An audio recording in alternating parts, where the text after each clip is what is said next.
Sobat Budaya, salam budaya, rahayu. Pada video kemarin, saya mengulas tentang membuat air suci Sastro Jendro atau yang dikenal dengan air jamasan yang kita anggap sebagai energi kebahagiaan. Kemudian kita semua mempertanyakan, kenapa air suci itu atau air jamasan itu memiliki energi kebahagiaan? Nah, air suci itu dibuat dengan cara bara api yang panas ditabrakkan atau dicelupkan pada air bunga, yaitu dengan hembusan nafas yang seolah dialiri oleh pengucapan mantra. Kita semua mengetahui merupakan kondisi yang memang dalam kedudukan antagonistis, yaitu api dan air selalu berlawanan. Semuanya ini saya belum menemukan kajian ilmiahnya.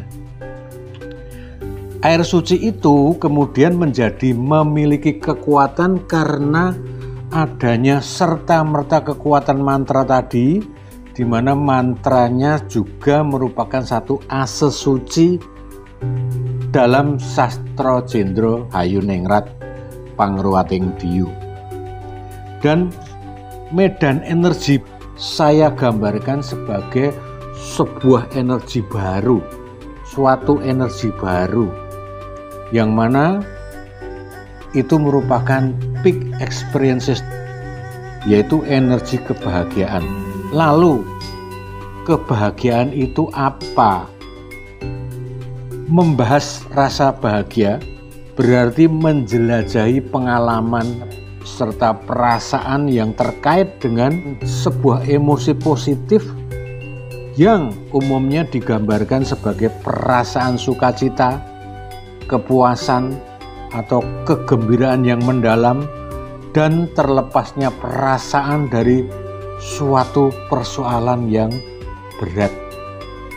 Pelepasan inilah ada satu makna, yaitu rasa bahagia. Di dalam Sastro Jendro lebih menekankan pencarian makna dalam hidup, pemahaman diri yang lebih dalam, dan hubungan dengan sesuatu yang lebih besar atau transenden, ya. Beberapa aspek yang terkait dengan kebahagiaan dalam Sastro Jendro adalah sebagai berikut. Aspek pertama adalah tentang pemahaman diri sendiri. Kebahagiaan spiritual sering melibatkan pemahaman diri yang lebih dalam, mencakup pemahaman tentang kualitas batiniah seperti kedamaian, kesadaran, dan kebijaksanaan serta pelepasan. Aspek kedua adalah transendensi. Tradisi spiritual Sastro Jendro mengajarkan untuk menyadari, menghayati adanya hubungan dengan sesuatu yang lebih besar dari diri kita, seperti Yang Maha Kuasa, yang merupakan manifestasi alam semesta. Hubungan dengan yang transenden itu menjadi komponen integral dari rasa bahagia itu. Konsep ini merupakan afirmasi atau mencapai kedamaian, pencerahan, atau kesatuan dengan alam semesta, sehingga energi kebahagiaan atau peak experiences tadi diyakini dapat menghalau kesialan, tolak bala, penyembuhan, dan juga memberikan rezeki atau kebaikan bagi yang menggunakan air ini. Saya ingin mengangkat sekelumit kisah singkat yang bukan kajian ilmiah, hanya sebagai perumpamaan, yaitu dengan harapan kisah ini bisa diterjemahkan sebagai suatu tentang antagonisme perlawanan api dan air.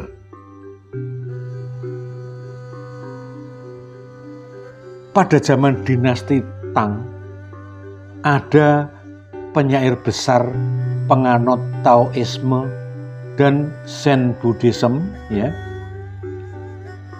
yaitu meditasi Zen, bernama Li Taipo atau Li Bai namanya. Ia penyair hebat yang dalam syair-syairnya menggambarkan keindahan alam, cinta kasih, dan prinsip-prinsip dalam kehidupan.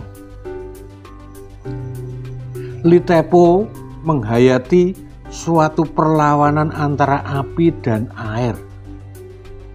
Dalam sajaknya Drinking Alone by Moonlight atau minum sendirian di bawah cahaya rembulan, Taipo merenungkan tentang api yang membara dalam dirinya setelah ia minum arak sendirian. Ia menginginkan agar tubuhnya panas seolah membara. Setelah mabuk berat, kemudian diimajinasikan dirinya sebagai tubuh yang membara, yang kemudian dalam kesadaran yang menipis itu, Taipo menceburkan dirinya ke dalam sungai Yangtze yang amat dingin. Mabuk berat membuat kesadarannya yang rendah itu telah menghantar Taipo pada kematiannya. Selang beberapa lama, Tu Fu, kawan sesama penyair yang sebelumnya memang mengetahui keinginan Taipo ini, ia langsung mencarinya. Lalu Tu Fu menemukan dan mengangkat tubuh Taipo yang sudah tak bernyawa. Tu Fu melihat rona wajah Li Taipo yang tersenyum bahagia. Ia menjadi ingat kata Li Taipo bahwa persatuan antagonistik akan melahirkan energi kebahagiaan. Peak experiences. Api dan air yang disatukan akan menimbulkan suatu medan energi baru yang murni dan ilahiyah sifatnya. Taipo pernah berdebat dengan Tu Fu tentang petir dan hujan, tentang kekejaman dan kasih, dan tentang antagonisme yang lain yang menjadi perdebatan sengit. Setelah kematian Li Taipo yang meninggalkan syair yang kemudian sangat terkenal itu, yaitu Drinking Alone by Moonlight atau minum sendirian di bawah cahaya bulan. Nah, itu kemudian menjadi satu karya besar yang sangat-sangat terkenal di zaman itu. Tu Fu, sahabat karib Taipo, hidup dalam kesepian karena mereka berdua sangat akrab, sering berdebat. Keduanya sama-sama penulis syair. Ia mulai bisa membayangkan betapa bahagianya saat terakhir yang dialami Li Taipo. Ia mengingat kembali wajah yang tersenyum ketika dia angkat jasadnya dari dalam sungai.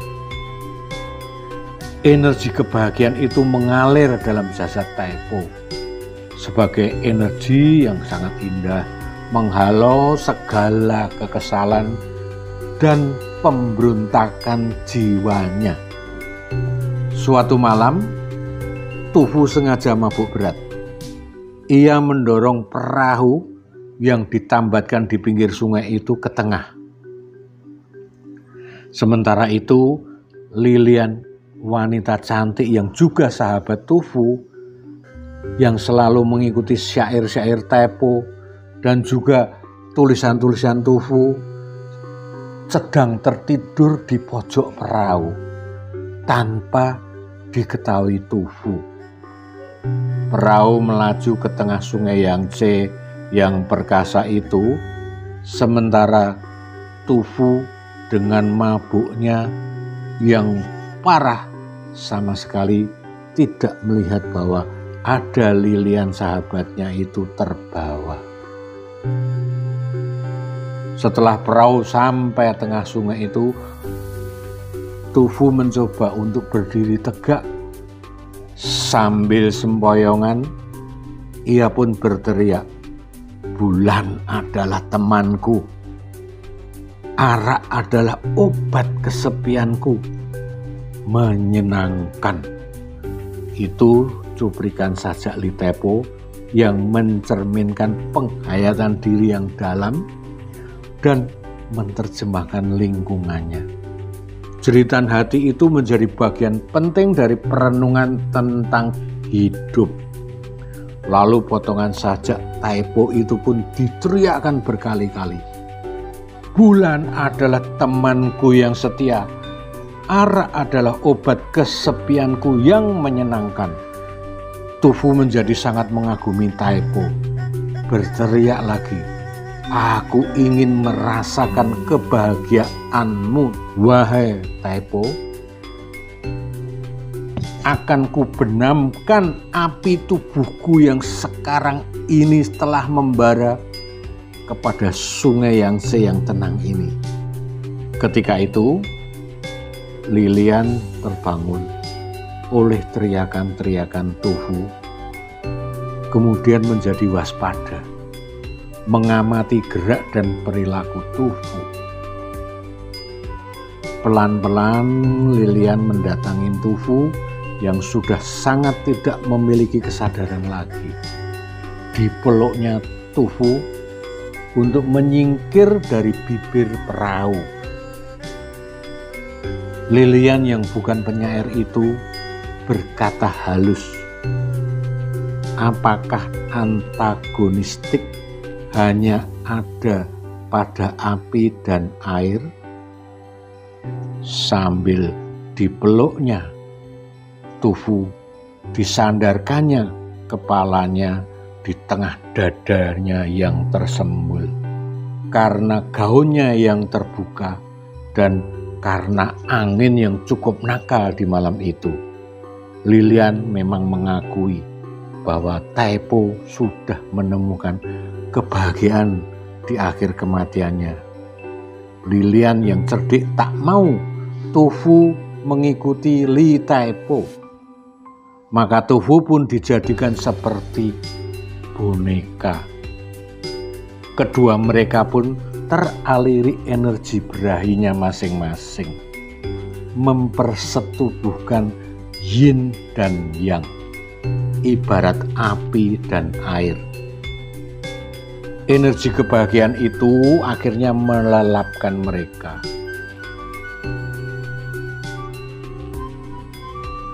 Hingga akhirnya matahari yang menyilaukan itu menerpa tubuh kedua manusia di dalam perahu itu. Fajar telah menyingsing.